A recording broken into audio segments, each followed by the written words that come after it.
Hello students, welcome back to IGNOU study at home.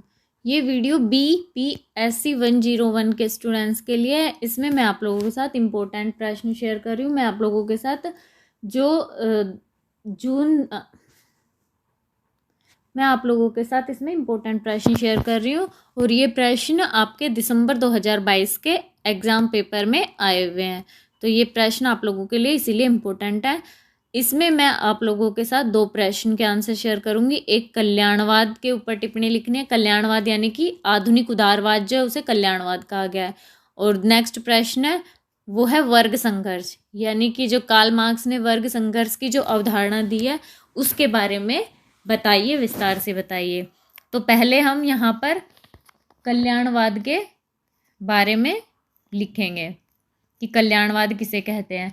जो कल्याणवाद है वो आधुनिक उदारवाद का ही दूसरा नाम है, यानी आधुनिक उदारवादी या फिर कल्याणवादी एक ही होते हैं। 20वीं शताब्दी में कामगार श्रेणी में वृद्धि होने पर पुरातन उदारवादी विचारधारा पर प्रश्न उठाए जाने लगे। इसके समर्थन में अहस्तक्षेप बाजार को भी बढ़ावा मिल गया था। अहस्तक्षेप जो था वो व्यक्तिवाद के कारण, अहस्तक्षेप व्यक्तिवाद जब आया तो उसकी वजह से पूंजीवादी अर्थव्यवस्था को भी प्रोत्साहन मिला था और जो कामगार वर्ग यानी मजदूर वर्ग था उसको उसके वास्तविक श्रम का फल नहीं मिला। तभी उदारवाद का एक नया रूप यानी कि आधुनिक उदारवाद यानी कल्याणवाद के स्वरूप का जन्म हुआ। उदारवादी की इस कड़ी के चिंतकों का मानना था कि सरकार को व्यक्ति की स्वतंत्रता के मार्ग में आने वाली बाधाओं को हटा देना चाहिए। यानी सरकार का काम है मनुष्य के प्रगति के लिए जो प्रगति के रास्ते में जो भी बाधा डालते हैं उन चीज़ों को हटा दें।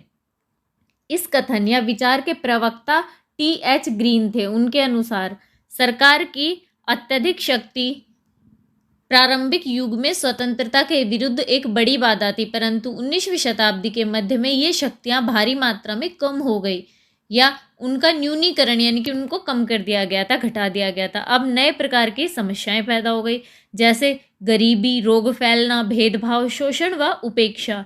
इन सब का उपाय मात्र एक ही था कि सरकार द्वारा सकारात्मक सहायता या फिर स्वतंत्रता प्रदान की जाए। जॉन स्टुअर्ट मिल ने सकारात्मक स्वतंत्रता की जो अवधारणा है स्वतंत्रता उनको प्रस्तुत किया था।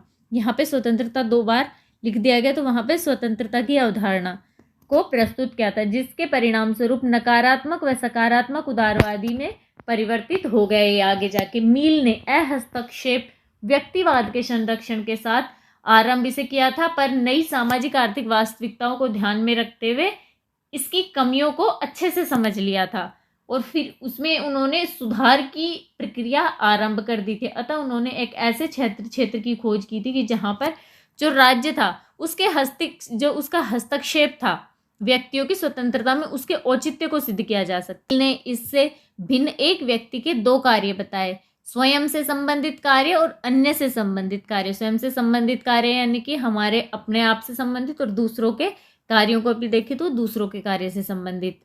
इससे पीछे मिल के प्रयास थे कि एक ऐसे क्षेत्र को परिभाषित करने के लिए जहां पर एक व्यक्ति के व्यवहार को समुदाय के हितों में या कल्याण में संचालित किया जा सकता है। अतः वह सामाजिक कल्याण की प्राप्ति में राज्य के लिए सकारात्मक भूमिका की तलाश कर रहे थे, भले ही वह व्यक्ति की स्वतंत्रता को एक सीमा तक नियंत्रित करें। यानी कि व्यक्ति की स्वतंत्रता को वो सीमित कर सकते थे, नियंत्रित कर सकते थे, लेकिन उसके बदले में वो सबकी स्वतंत्रता पर ज़्यादा जोर देते थे। मील के बाद TH ग्रीन, LT हॉबहाउस और SKHJ लॉस्की ने भी स्वतंत्रता की संकल्पना यानी कि सकारात्मक संकल्पना को विकसित किया था। ग्रीन ने अधिकार के सिद्धांत की अवधारणा प्रस्तुत की और इस बात पर बल दिया कि राज्य सकारात्मक भूमिका निभाते हुए ऐसी स्थितियां पैदा करे जिसमें व्यक्तिजन प्रभावी रूप से अपनी नैतिक स्वतंत्रता का प्रयोग कर सके। हॉबहाउस व जो लॉस्की थे उन्होंने इस बात की भी वकालत की कि जो निजी संपत्ति है उसका अधिकार पूर्णतः मान्य ही नहीं है, वह राज्य को आवश्यक रूप से लोगों के कल्याण करने व सुरक्षा का कार्य करना चाहिए, यानी कि लोगों के कल्याण सुरक्षा का कार्य राज्य का है। सकारात्मक स्वतंत्रता को सभी आधुनिक राज्यों में नकारात्मक स्वतंत्रता के अनुरूप माना गया था। हालांकि कुछ समकालीन उदारवादी चिंतकों ने जिन्हें स्वतंत्रतावादी कहा जाता है, उन्होंने नकारात्मक सिद्धांत पर पुनः जोर दिया। इनमें ईसाइया बर्लिन, F.A. हेयक, मिल्टन फ्राइडमैन व रॉबर्ट नॉजिक हैं। 19वीं शताब्दी के उत्तरार्ध के बाद सामाजिक उदारवादी का एक नया ही स्वरूप उत्पन्न हुआ। यहाँ पे सामाजिक जो उदारवादी हैं वो जो थे उनके अंदर कल्याणकारी सुधार, आर्थिक प्रबंधन के पक्ष में और भी ज़्यादा ध्यान दे रहे थे। यह आधुनिक व 20वीं शताब्दी के उदारवादियों का एक विशेष लक्षण बन गया था। यह जॉन स्टुअर्ट मिल के विचारों से उभरा और कैंट, ग्रीन और हॉबहाउस के द्वारा प्रतिपादित किया गया था।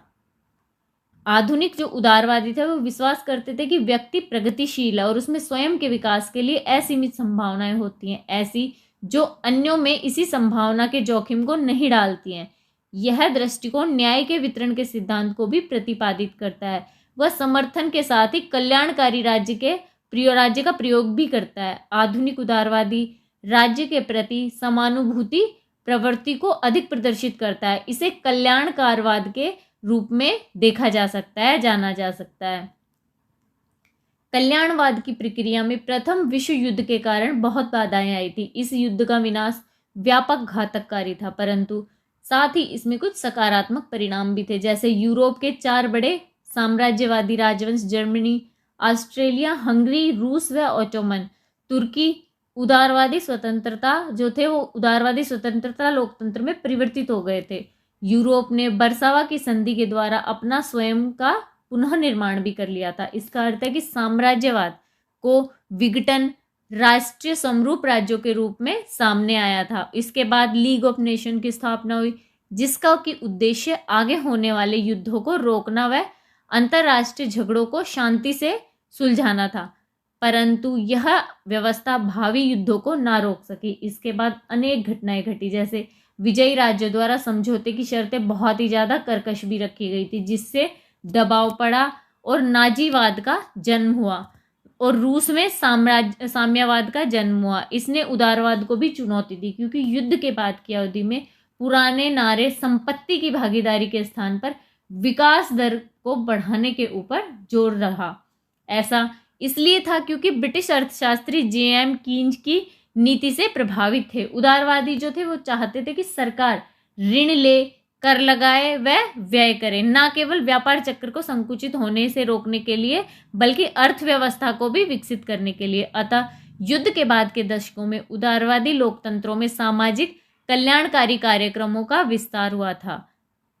आधुनिक कल्याणकारी राज्य की नीति ब्रिटेन व संयुक्त राज्य अमेरिका में आरंभ की गई, जिनमें न केवल सामाजिक सुरक्षा के सामान्य स्वरूप थे, वरन उनमें पेंशन, बेरोजगारी भत्ते, आर्थिक सहायता से चिकित्सा देखभाल, पारिवारिक भत्ते व सरकारी वित्तीय सहायता से उच्च शिक्षा को संचालित करना था।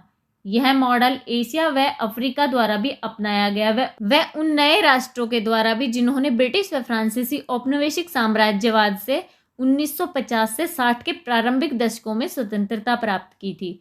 इन राष्ट्रों का मानना था कि इस मॉडल और पश्चिमी संस्थाओं को अपनाने से वही स्वतंत्रता व समृद्धि प्राप्त होगी जो कि यूरोप को मिली है। वैसे इसके परिणाम मिश्रित ही रहे थे। यहाँ पे हमारा कल्याणवाद यानी कि हमारा आधुनिक उदारवादी सिद्धांत है, उसका आंसर हो गया था। अभी वर्ग संघर्ष के बारे में पूछा गया। वर्ग संघर्ष क्या है, विस्तार से बताइए।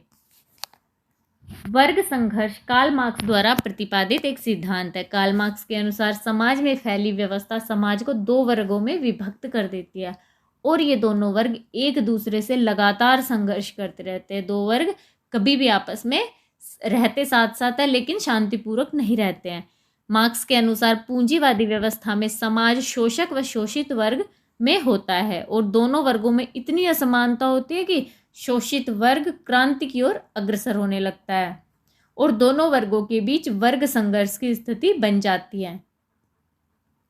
पूंजीवाद के विकास व प्रतियोगिता में बढ़ोतरी के कारण श्रमिकों के वेतन में गिरावट आती है व उनको जीवन यापन करने लायक यानी न्यूनतम वेतन मिलता है। धीरे धीरे पूंजीवाद में गहन प्रतियोगिता सर्वहारा वर्ग की क्षति की सूचक है, जो कि वर्ग संघर्ष को बढ़ावा देता है और अंततः क्रांति की स्थापना करता है यानी क्रांति को लाता है। वर्ग संघर्ष के बारे में, ये तो वर्ग संघर्ष हो गया, वर्ग संघर्ष के बारे में डिटेल से लिखना है। कार्ल मार्क्स के अनुसार अभी तक के सभी समाजों का इतिहास वर्ग संघर्ष का इतिहास रहा है, सिवाय प्रारंभिक साम्यवादी अवस्था को छोड़कर। यानी कि जो सभी ऐतिहासिक काल हैं उनमें वर्ग संघर्ष रहा है।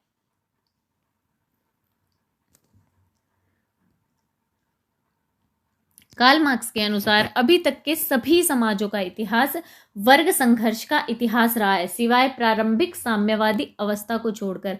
सभी ऐतिहासिक कालों में प्रभावी व आश्रित वर्गों अथवा संपत्ति वाले या संपत्ति विहीन के बीच हमेशा से ही एक विरोध रहा है, सक्रिय विरोध। यह सक्रिय विरोध वर्गों में विरोधाभासों से पैदा होता है। यह संपत्ति विहीन वर्ग का संपत्ति वाले वर्ग के द्वारा शोषण के परिणाम स्वरूप होता है। पूरे इतिहास में प्रत्येक युग में दो विरोधी वर्ग रहे हैं, दास प्रथा में स्वामी और दास में पूंजीपति व सर्वहारा वर्ग में शोषक व शोषित वर्ग में दास, किसान व सर्वहारा वर्ग उत्पादन करते हैं, परंतु फिर भी उनके द्वारा उत्पादन किए गए उत्पाद को उनके शोषकों यानी स्वामी, सामंतों व पूंजीवादियों द्वारा ले लिया जाता है और बदले में उनको मात्र दैनिक गुजारे जितना वेतन ही देते हैं और स्वयं उससे मुनाफा कमाते हैं। उत्पादन के साधनों पर स्वामित्व होने के कारण संपत्ति वाले वर्ग संपत्ति विहीन वर्गों का शोषण करते हैं। यही वर्ग संघर्ष का मुख्य कारण और स्रोत है। विरोधी वर्गों के बीच कोई भी समझौता या मेल संभव नहीं है। प्रत्येक युग में विरोधी वर्गों के अंतर्निहित विरोधाभासों को सिर्फ शोषक वर्गों के सर्वनाश से ही सुलझाया जा सकता है। यही मार्क्स की वर्ग संघर्ष की अवधारणा है, यानी वर्ग संघर्ष के बारे में यही कार्ल मार्क्स ने बताया है। वैसे मार्क्स के विचारों की आलोचना भी की गई है, क्योंकि मार्क्स ने समाज को दो वर्गों यानी एक वर्ग वो जिनके पास सब कुछ है और एक वर्ग वो जिनके पास कुछ भी नहीं है, इन दो वर्गों में विभक्त किया है। यह विभाजन वास्तविकता से बहुत ज़्यादा दूर है, क्योंकि समाज बहुत ही जटिल होता है और कुछ समूहों में बटा होता है, परंतु मार्क्स की परिकल्पना के जैसा कोई स्पष्ट वर्गों का विभाजन ही नहीं है, क्योंकि इसमें विशाल मध्यम वर्ग भी होता है और मार्क्स ने इसके बारे में नहीं जिक्र किया है। मार्क्सवाद के अनुसार पूंजीवाद के विकास के साथ मध्यम वर्ग विलीन होकर सर्वहारा वर्ग में ही मिल जाएगा, परंतु वास्तव में इसके विपरीत हुआ है और मध्यम वर्ग ने अपनी स्थिति ज़्यादा मजबूत बना ली है। इस प्रकार वर्ग संघर्ष कार्ल मार्क्स द्वारा समाज में स्थित दो वर्गों शोषक व शोषित वर्ग में आपसी संघर्ष वर्ग संघर्ष है। तो यहाँ पे वर्ग संघर्ष का और कल्याणवाद के ऊपर जो आपसे पूछा गया था उनके आंसर इस वीडियो में हमने देखे हैं। आई होप ये वीडियो आप लोगों के लिए यूज़फुल रहा होगा।